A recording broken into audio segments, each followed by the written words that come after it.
sit up straight, stand up straight. You were probably told those things across the years. I sure was, especially at school, sitting there with my chin on my hand while I was writing out my notes in my book. Look, it's good for your bones and your muscles, having good posture, but could it be good for your brain as well and your mood? Psychology consultant and author Dr. Jo Lukens is with me now. Good morning, Jo. Good morning to you. Good morning to you. And I must say my posture was perfect as I was preparing for our conversation this morning. I got to say, when I found out that I'll be talking to you this morning, my posture was horrendous and I quickly fixed it. It's a quick correction, isn't it? Yeah, that's it. Look, there's a new study getting your attention and everyone's attention about sitting posture and the brain. What did it actually find? Yeah, this was an interesting one because it was a study doing what many of us do, which was this came out of McGill University, and there was about 200 people using a tablet, so like an iPad or something similar. Now, some of the people used it, they thought that they were just participating in a game, so some had it on a stand, others had it flat on the table, which obviously made them lean forward. So they weren't told that posture was anything to do with the study, and then what they did was have them participate in the exercise, and interestingly, those who did sit more upright, reported more positive feelings, they felt more proud of their efforts, and they actually made better decisions in the game that they were doing. So it does seem that posture is doing a little bit more for us than simply protecting our back. Wait, so sitting up straight changed how someone made decisions?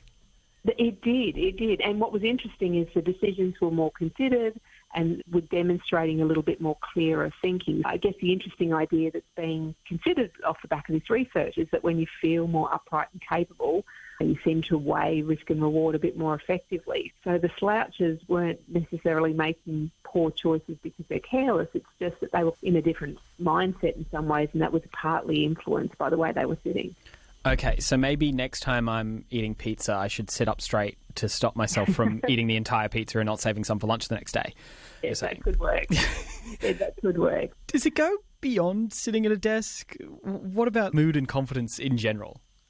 Yes, so we do know that our general posture, whether that be sitting on the couch, sitting at a desk, but just generally moving around the world, does make a difference. So how we stand does feed back into how we feel. It's not just the other way around. So, and I guess if you think about it, that if your shoulders are slumped and sort of your chest is all sort of caved in, it's a less dominant position. And so when we're sitting up straight, when our posture is open and upright, we're more likely to feel like we're in control. We're more likely to feel that we're confident. Okay, look, I've heard regularly about a very specific pose. I'm Samuel Audas-Ryan. You're listening to ABC Radio Queensland. I'm sitting up very straight now, but I know in the morning, sometimes Dr. Jo Lukens, I will stand in a power pose when I'm brushing my teeth. So I chuck my hands on my hips. I look like maybe Superman or Wonder Woman or Supergirl. It's especially helpful before I hit the on-air button here. Does it actually work, the power pose?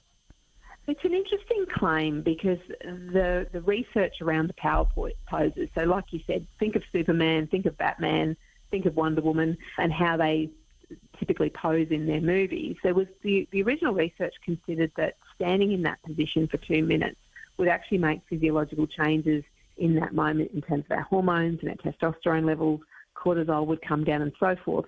Some of the follow-up studies struggled to replicate that finding.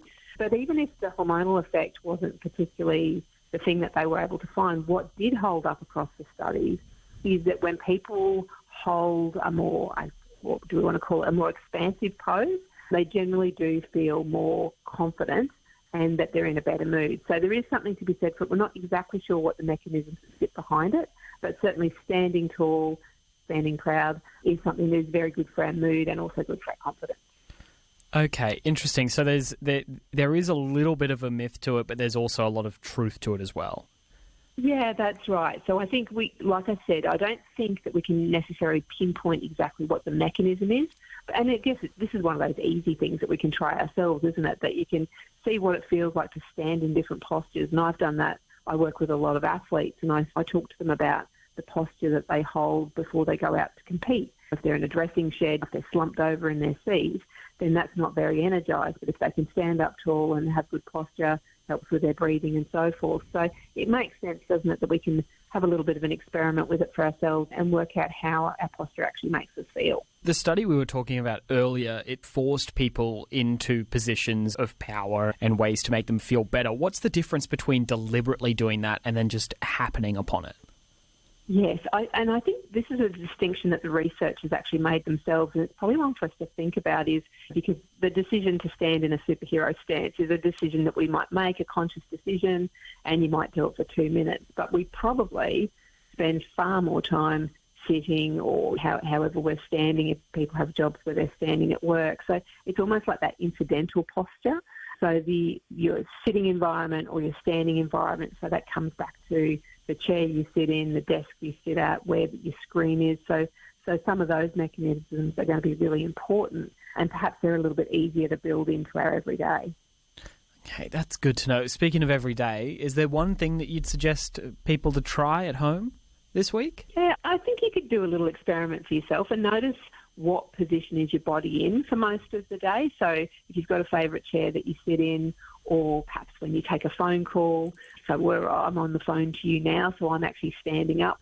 And I must say I am very self-conscious of my posture at the moment. We can try some of these things, and that they're very small tasks that we can try, but they can certainly make a difference for us in terms of how we feel. So if you stand in a position that makes you feel good, if you sit in a position that makes you feel more confident, then that's maybe something that you might want to try more often. All right, I'm definitely sitting more confidently now that we've been talking about it. And I would suspect so are many of our listeners.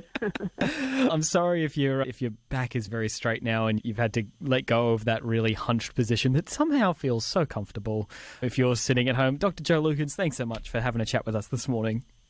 Great to speak with you. Thanks for that. Thank you. That was Dr. Jo Lukens, psychology consultant and author, and she was helping us there with our posture this morning.